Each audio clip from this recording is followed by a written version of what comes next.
Did you ever hear me explain about my mom? That my mom was an IRS tax. Okay.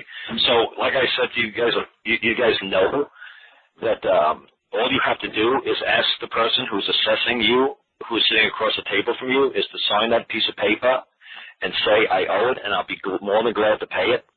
But all I needed to do is have you sign it, so that way if you're wrong, I can hold you liable. In my thing, they've never come face-to-face with me, and they switch people all the time. They never put anybody with their signature on the line. I guess I could, the only thing I could do is... Of course you could demand it. Of course you could say if somebody's making a claim against your property, if somebody's demanding that you relinquish something, somebody has to have the right to do that. Nobody could do it unless they have the right to do it. Right. You see what I'm saying? And they could provide some statutory code and stuff to say, okay, that's fine, that's special. Now I'm going to hold somebody personally liable if they do it in error, and it causes me harm. I'm going to need some man or woman to put John Hancock on that document. And I'll be more than glad to pay the assessment. Or if I believe the assessment's in error, I'll be more than glad to take that man or woman into a common law court of record, and I will dispute the claim in front of a jury. And they'll be popping out pickles. Yep. I guess I got to flush them out. There you go. That's the whole thing, man. You gotta talk extremely nice and extremely simple. And like I said, I know the Dean style, and my style is just sweeter than pie. You just go in there just this. I'd be more than glad to do it. That'd be a lovely thing to do. Just show me, can I please have somebody's autograph on here? Can somebody please sign this and claim that I'm liable? Somebody please make a claim. I love settling claims. I will not argue with the fact. I will not make complaints. I'm not going to argue, stand here and listen to complaints. I will answer all claims tended to my person. You say nonsense like that, and the attorney will curl his toes. So just download this recording. I'm going to save it for you folks. So that way I don't have to repeat it again, because, boy, that was sweet. That's good. Like I said, it'll curl his toes. So thank God I figured out how to do this Talkshoe thing, and you guys who just listened to the past episodes, I already did an episode to try it out earlier. I'm glad you did it, because that Charles guy, what an obnoxious, and then he brought Colin on. Boy, I wanted to hang them both, strangle them. Well, what it was is I wanted him to be the host. I wanted to just be a guest. And I just wanted to go around and ask people like Dean, hey, I got a show called The Uncommon Law. I said, now, I'm going to try to get a host like a Charles or somebody to be the host, because I really don't want to be a host. I'd like to take a time out from talking so damn much, and I'd like to be the guest. Or have 2 or 3 guests on. That'd be great. Like I said, somebody called me up the other day from Oregon or Washington State. I hope he listens to this call. And he was talking to me about the LIBA Code. And he's like, wow, you really like the LIBA Code? And you told him, I said, of course, it's wonderful. The LIBA Code's a wonderful process in military law. I said, I love it. He said, but I thought you were all common law. I said, sir, look, all types of different jurisdictions you're going to run into. I said, when I try to use international, like maritime law, if I'm dealing with citizens of France, my common law bullshit goes out the window. I'm going to have to adjust my claim, depending on the jurisdiction, the property. So believe me, I'm not one of these knuckleheads to just say common law is the only thing, everything, and nothing else. Oh, I'm going to maybe have to move in different jurisdictions and deal with people, maybe who want to move their claim into their jurisdiction. And I'm going to have to adapt to it. So I said, he's like, wow, well, you really know the LIBA Code, and I'm really surprised you didn't jump on me and make fun of me. I said, no. I said, it's a wonderful thing. I said, and anytime you want to come on, I'll start a show, and we'll just go around and around about the LIBA Code. Why it's good, or why we could use it, and how we could use it, where we could use it. And where we shouldn't use it. Like you don't want to start going gold fringe on the people and start going too much LIBA Code on these guys. But sometimes, throw it in there. It might actually come in handy. It's nice to know it. So it's just nice to know. It's just nice to have, and especially if you hear them coming at you with something silly like that, you're like, oh, I see where this is going. He's going LIBA Code on me. Aha. You know what? I'm going to drag this around. We're going back common law. But that was cute. I liked how you tried to jump jurisdiction on me. Because like I said, when I got around and around with the governor's attorney, I said to him, you notice the order that the magistrate passed in the federal court under my case? He's like, yeah, did you notice in the first paragraph, how many jurisdictions did he basically state? He said 4. I said, yeah, you noticed that too. He was bouncing me from like maritime, admiralty, common law. He was bouncing me all over the place. And he even threw his own personal jurisdiction in there. He believed that this was his case and he was going to move it. I said, did you notice that? That was pretty sharp how the guy did it. I said, I really enjoyed it. He's like, yeah, I was trying to figure out, oh, the man's name was Franklin Johnson. He was the governor's attorney. He was like, yeah, I kind of trying to figure out where he was going with that too. I was like, maybe he didn't think I realized that he was trying to move it out of the common law side of the court and try one of these other 3 options. I'm not going to let him do that. I'm dragging him right back to my side of the court. But I guess he's going to think I'm going to not notice that he just whipped out 3 entirely different jurisdictions in one paragraph, and I'm just going to let him get away with it. So once you realize the different jurisdictions that these courts are ordering you to abide by or move under, you say, no. No California Code 1234. No ordinance this. No rule of civil procedure this. No. We're moving it back over here. But they're going to try. And like I said, when attorneys talk in court and judges talk in court to each other, they will move the jurisdiction so fast it'll be like lightning. You say, excuse me, guys, I object. He's like, what? Get it back to this side of the court. None of that nonsense. You can't bring none of that nonsense. That's not the law before this court. What's the law before this court? The common law. This is the law that I've moved because this is my claim. Don't try to drag it under some other jurisdiction. That's why I tell people, your claim has got to be 1 sentence long because that's common law. If you do not say it exactly the same way all the time, like I say, you uttered a forged instrument in which had interfered with my right to property. There you go. And that's all I keep saying. It's like, well, what are you here about? Oh, I'm here because utterance of a forged instrument has interfered with my rights to property. And the judge will say, well, is there anything more to your claim? No, it's just they uttered a forged instrument which interfered with the rights of my property. And the judge will say, oh, okay. And I'm done. And then the other side will go. The other side will say, well, we don't believe we uttered a forged instrument to interfere with my rights to property. They say, okay, well, would you like me to expand on it? Would you like me to present the evidence to the court now? Is this court ready to see my exhibits and take my testimony and have the witnesses appear before it? And the judge will say, well, okay, well, sure, let's see it. But you state your claim. If you make your claim in the very beginning anything other than your simple sentence, you just lost common law jurisdiction. Sure. You start bringing in all kinds of different examples. You say, well, under they uttered a forged instrument and interfered with my rights to property. And under California Code 1234, that's illegal. It's like, well, okay, which code? Where are you moving this call? Is this common law call? Or are you moving under California Code of 1950? Which one are you doing, call? And if the other side doesn't object, then the other side will start whipping out all kinds of nonsense on their side, too. And it'll be a free-for-all. There could be 4, 5, 6 different jurisdictions going on, different codes going on. So you got to stop everybody and say, whoa, get rid of that. No. This is my claim. This is my law before the court. The court's to determine whether my law is good law, not his law. He can't bring that law into this court.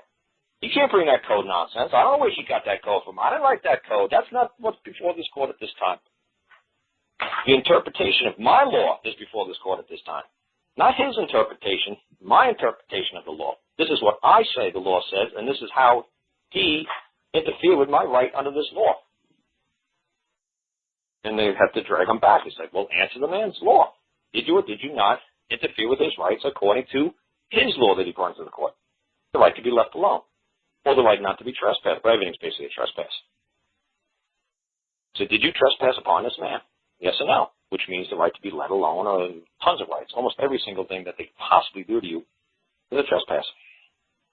So that's why I always make my claims in common law trespass. And then under that, I'll say forgery. And that's basically what my lawsuit said. It said on the front cover, it said trespass and forgery. That's all. What type of trespass? Forgery. What is forgery? You create a false document in which led to somebody's harm. Somebody believed in it, and they found out later on it wasn't true. That's all. And that's what I say to folks. You got to get in and out of court so fast, it's scary.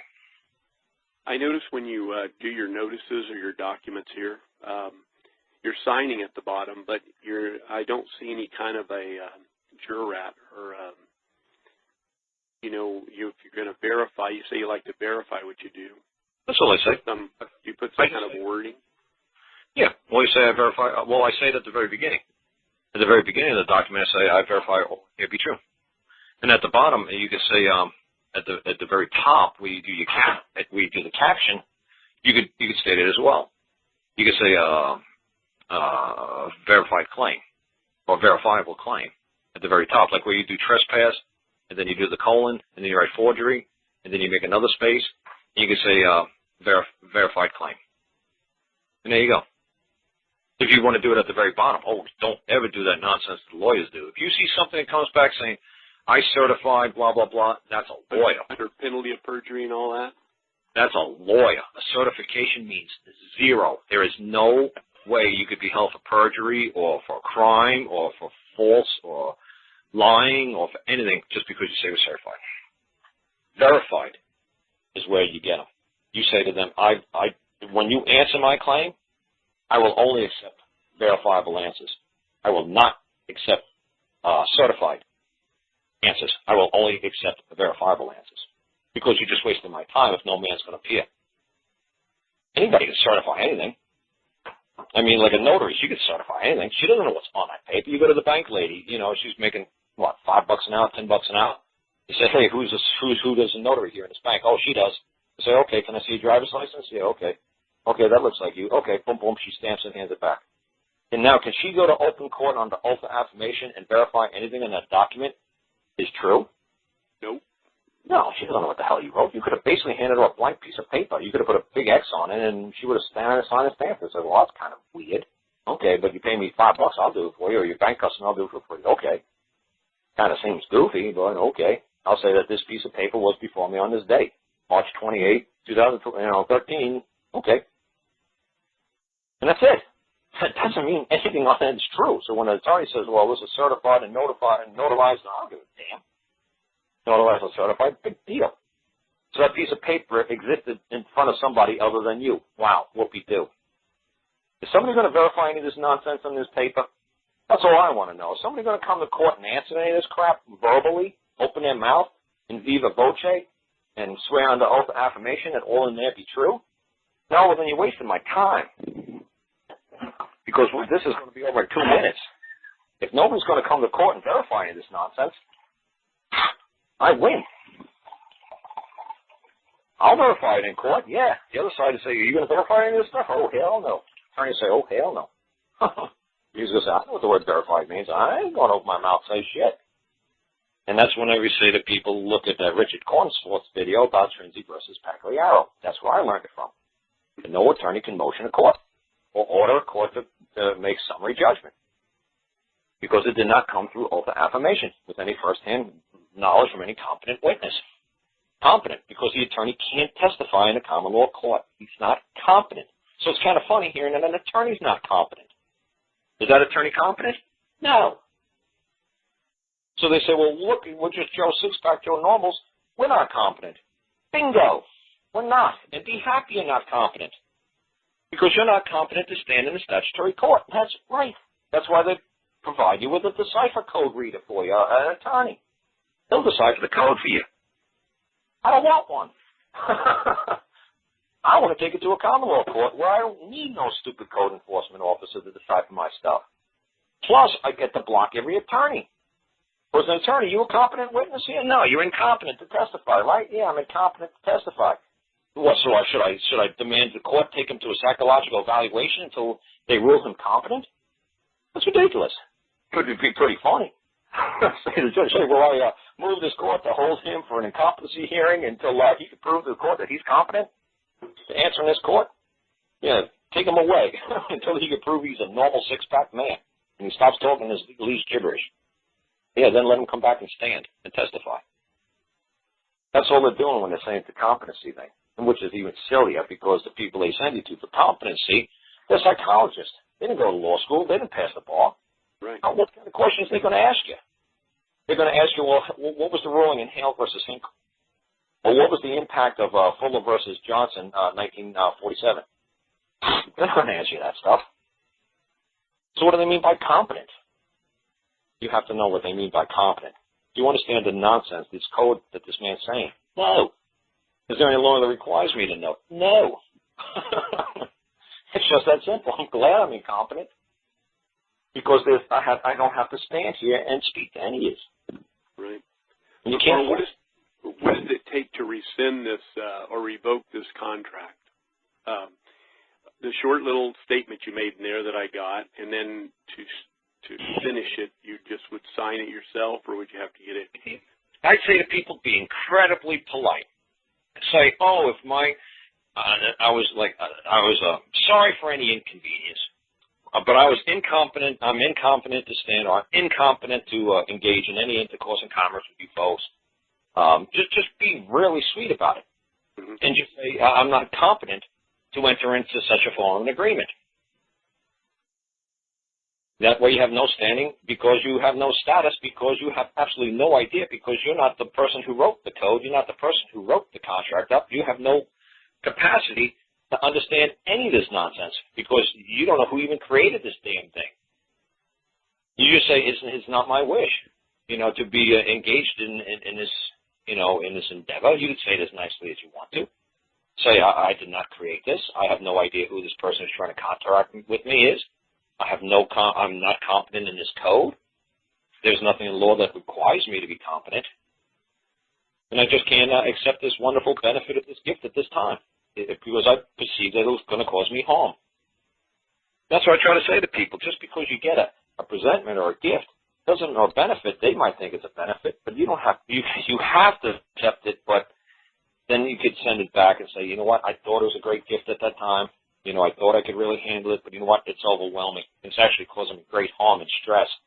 And it's actually causing a lot of, and I just can't do it. And I know you good, kindly person on the other end of this letter certainly doesn't want to cause harm to man because your agency or your government was created by man, and it's not to be the source of harm to man. It's supposed to be a source of benefit to man. So however you want to spice it up to try to make it sound, it's palatable.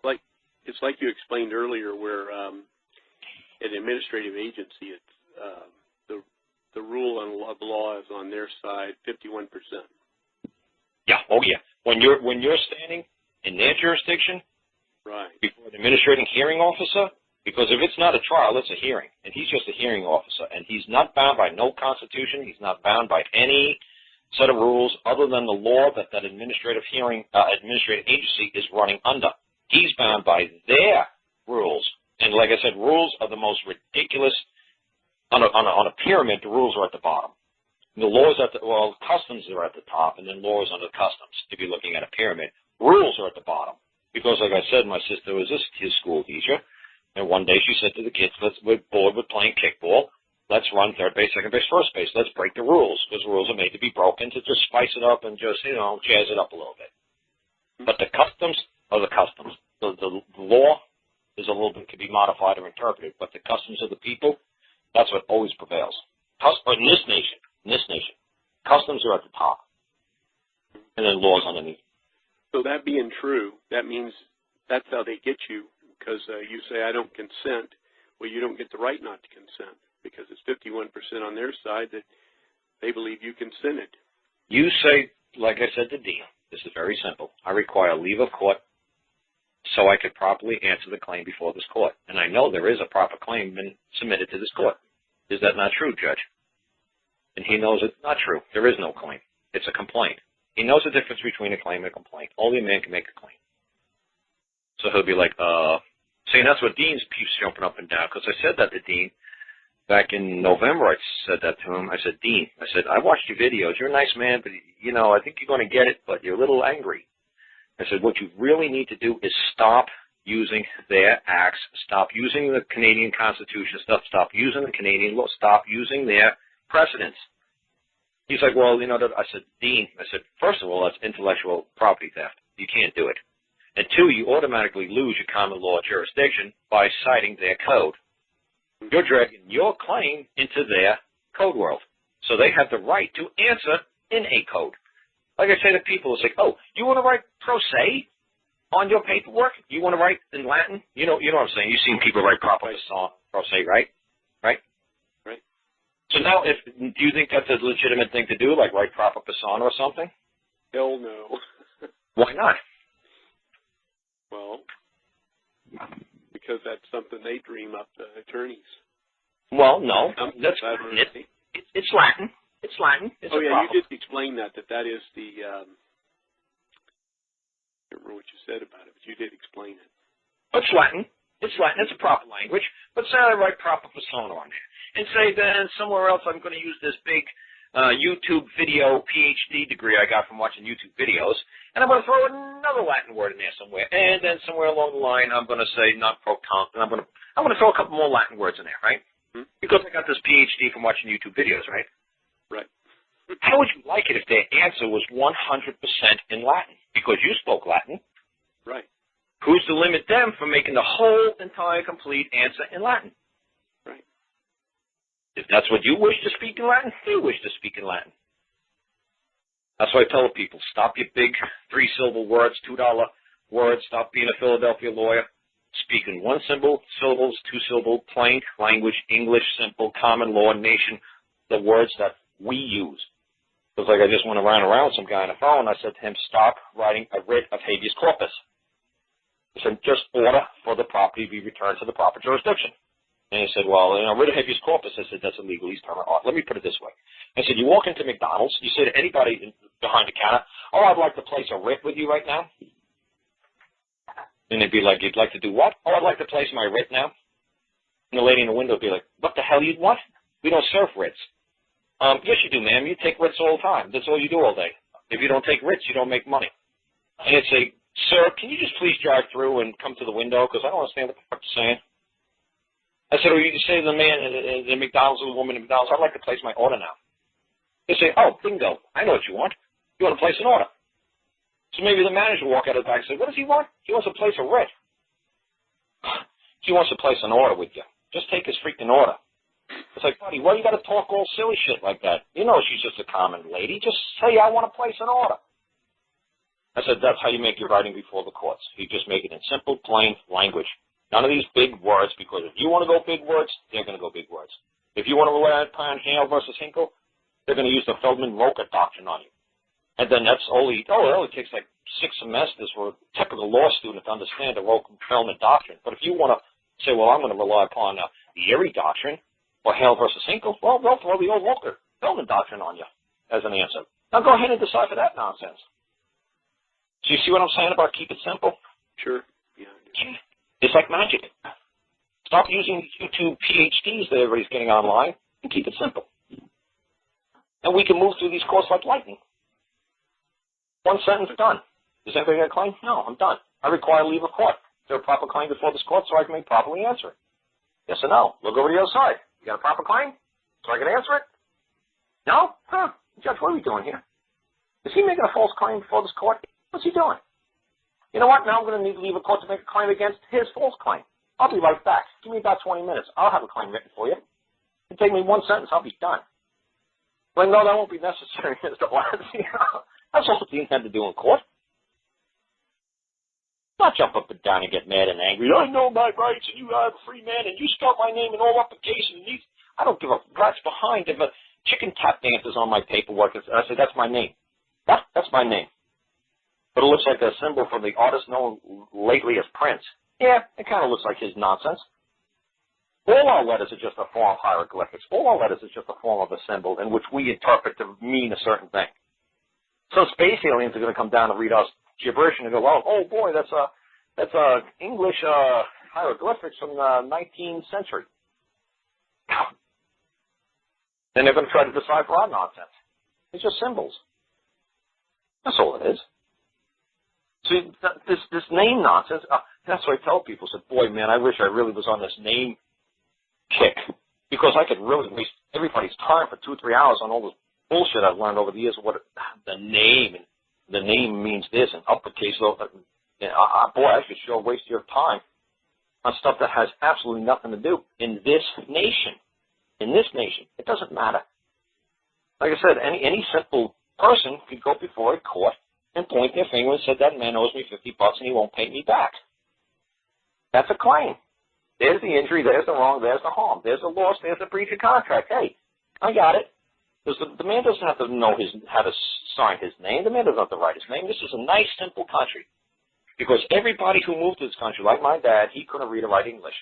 He spoke German, and he could read a little German. But he certainly couldn't read or write English. But you better believe if he had to go to court, he could hold his own. That's how this country was made, because people from all over the world were coming here. And they just said, okay, you know what? What's the custom of the people? How do you Italians do it? This Italian did this. I have no idea what you guys are doing. Eskimo did this to another Eskimo. Is that a proper thing to do to another Eskimo? You know, it's like, yeah, that's what we do all the time. We rub noses to each other. It's like, okay, fine, you know, that's what we do. Or this is what we do with a polar bear. Oh, I didn't know. I thought that was pretty bizarre. But no, it's a custom of other people. That's not unlawful.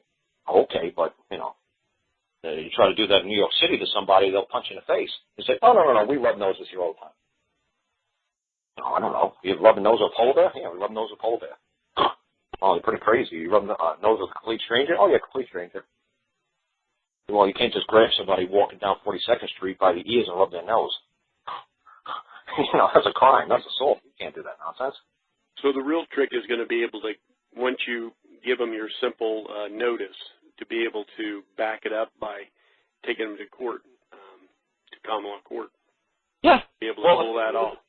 You don't even have to say common law court. That's what I'm saying. You just file your claim in court.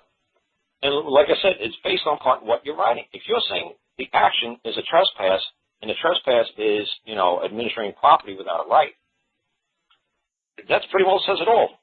Trespass, you're not using any kind of California statute code for trespass under Section 1234, because I'm sure there's a trespass code in California. Oh. As long as your paperwork has absolutely no codes, it's not relying upon any precedents based on some code that happened in the past or any of their, you know, because you don't know how they moved Hale versus Hinkle. I don't know what jurisdiction they moved under. I believe it was under some sort of commercial law. And I know Hale versus Hinkle had something to do with an accountant of a fruit and vegetable company in New York, and the state attorney general from New York State was trying to acquire all the records from the company, and Hale said, no, you're just going to get the, what do you think we didn't pay taxes on? The import of what? Bananas. Then all the paperwork you're going to get is for the bananas. We're not going to give you the apples and oranges and watermelons and everything else. And New York State said, no, we chartered you, we created you, we want all these damn records, you're going to give it to us. The United States Supreme Court said, no.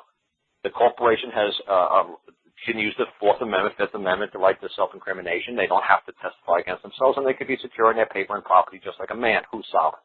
So everybody says, oh, Hale versus Hinkle. Supreme Court said man is sovereign. Well, basically have to do with an import-export company for fruits and vegetables. Now, if you want to say you want to rely your case on Hale versus Hinkle, okay. You know, you're just trying to stretch it and saying, well, a fruit and vegetable company has rights. Well, so do I. Why? Just say I'm a man. Just by saying I'm a man, there you go. They know you have rights. It's self-explanatory. Because only man has rights. Everybody else has a duty or an obligation or chartered or privileges or something. But only man has rights. You just say I'm a man.